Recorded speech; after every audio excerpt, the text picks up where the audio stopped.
of the Maryborough Castlemaine Netball Show. I'm Grace Bibby, joined by Chris Yeendy. Yeendy, how are you, mate? Oh, fantastic. Can't wait to get back into a big round of MCDFNL Netball. We've all the players have enjoyed a break, which has been fantastic, and they're ready to go for another the second half of the season. Yeah, that's it. It's always nice to have that mid-season break in our country football netball leagues, and it gives those ones with niggling injuries a chance to freshen up and get back on the park for the second half. Definitely right. And it's crazy to think we're approaching the halfway mark of the season, but we're nowhere near close enough to determine who will be in the top 8 this year. I think there's 10 teams that are still in it.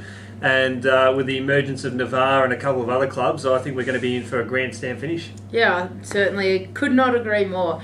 It's definitely heating up, and it'll be interesting to see how the back end of the competition pans out. Yeah, absolutely. I can't wait. And the beauty is we're starting to see teams that have emerged from last year that probably didn't have the best seasons, and they're really starting to step up. And I know we look at Campbell's Creek, they're still riding high from their great win over Royal Park last week, and the impact that it has for that club is quite amazing. And we know that it's important that they can take as many positives as they can leading into next year. Yeah, that's it. Well, we'll get stuck into this week's rounds. Obviously, no netball last week, so we can't go through the results. But Avoca and Newstead this weekend. It's going to be an absolutely fantastic game. This one, an important game for Avoca. They are really knocking on the door of the top 2.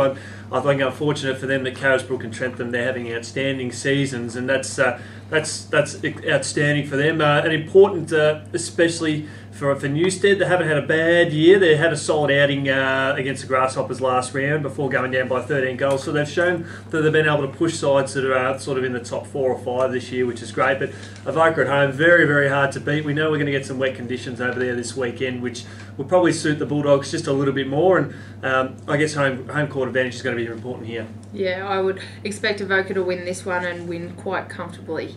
Carisbrook, that team you talk of up towards the top end, take on Maldon. Yeah, really love the way Carisbrook have played this year, and I think they won't read too much into their last round's loss to Trentham. I don't think they'll be too deterred from that at all. I think it's they've shown a lot of promise this year and showed that they are one of the premier teams to beat, which is outstanding for them. And they'll certainly take some beating, no doubt, this week against a Maldon outfit that's I think had a pretty good season earlier on, but they'll be desperate to play 4 quarters, the Bombers, and we know this probably going to be it's going to be a little bit one-sided, but they'll probably want to keep the bleeding to a minimum. Maldon have dropped away the last 3 weeks. They've lost the last 3 games and they're on struggle street. So if anything they can do to get that confidence up, I think it'll be great for them. They get within, I think, 15 goals. I think they'll be happy. Yeah, I couldn't agree more. 2 weeks of being on the track and having that extra turnaround to correct what went wrong against Trentham. I think Carisbrook will be too strong in that one. And Harcourt take on the up-and-coming Navarre. Yeah, this is match of the round for mine on paper. The way these two teams have improved, and the way Navarre, we've spoken about them every week over the last sort of month, that they have shown a lot of improvement, leaps and downs, and they're certainly motoring into the 8 and working really well. This is a big danger game for Harcourt. Have shown that they've been the most consistent of the 2 sides all year, and I love the way they've played their netball this year. I think for Harcourt, this is important for them. We know Navarre, who are getting back to some of their best, as we speak about week in, week out, last few weeks, Jess Barry back in the team, but Harcourt, this is a scalp. If they can win this one, this will make them a genuine top 4 contender, which they've got the runs on the board so far. So if they can delay the momentum there of Navarre, who've got the potential to basically win their way right through the rest of the season, that's what they're like at the moment. But Harcourt win here, stops their momentum and gets Harcourt right in the top 4. Yeah, as you said, if Jess Parry plays, it's a completely different ball game down at Navarre. So I don't know which way to go with that one yet. I think I might sit on the fence. And we've got Lexton taking on Talbot. Yeah, important game here for Lexton. Talbot. Unfortunately for them, I think they had a win and a draw in their first 3 games, and they were looking like they were going to be in for a pretty positive season, but it hasn't been much to get excited about since then.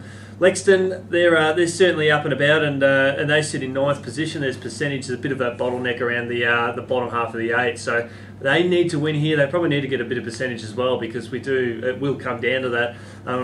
Fortunately for us, being the closest to the competition, I think Lexton will be too strong. Talbot could cause the upset, but I don't think this week, knowing what's on the line for Lexton, they want to jump into that top 8, and they'll do what they can for this week. Yeah, I reckon Lexton too.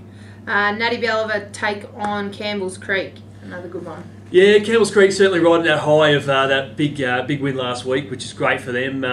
But no Bielma, they will probably finish in the top 4 this year. I know there's probably 4 or 5 sides that'll be sort of fighting for maybe those bottom 2 positions between in 3rd and 4th. But I do think that the Swannies, at their best, they are a genuine contender this year. And we talk about percentage like we did the last game. They'll need to get some percentage up on the go against Campbell's Creek, but I don't think it's going to be as easy as what they would think it would be, because Campbell's Creek is certainly flying. Just that win, Grace, as you know, gives that little bit of confidence. Royal Park take on Trentham. What are your thoughts there? The poor Tigers haven't had a great year. They're struggling down the bottom half of the ladder, and they face a Trentham side that have just been very consistent. You can't really fault them this year. They've played well against the good sides, and their win against Carisbrook last round was a testament to their ability to play some quality netball. They've got some good young players coming through. Their experience is fantastic. They are the reigning premiers for a reason. They are the only team that is undefeated this year. Unfortunately for Royal Park, they're down the bottom end of the ladder, and Trentham, they haven't really blown away sides this year. But I don't see that sort of being a problem here. They've sort of really got the job done, and I see that again in this game. Yeah, I think Trentham will remain undefeated after this round. Denali take on Maryborough Rovers.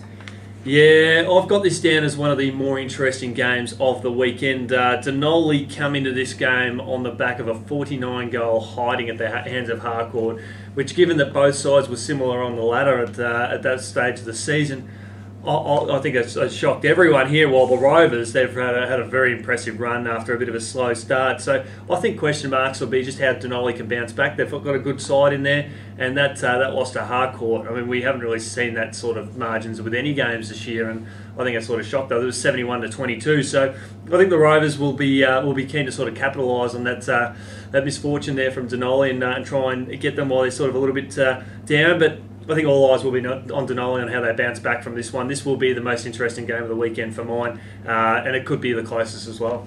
Yeah, that's it. There's a lot of close games across the round this week, which is very exciting for the league. As well as our normal netball Yeendy, we've also got our open team taking on the best of Victoria at the Association Champs at Parkville on Sunday. How good is that going to be over at the State Netball Hockey Centre? I know for any player that gets the opportunity to play there, they love it. They'll thrive on the big stage.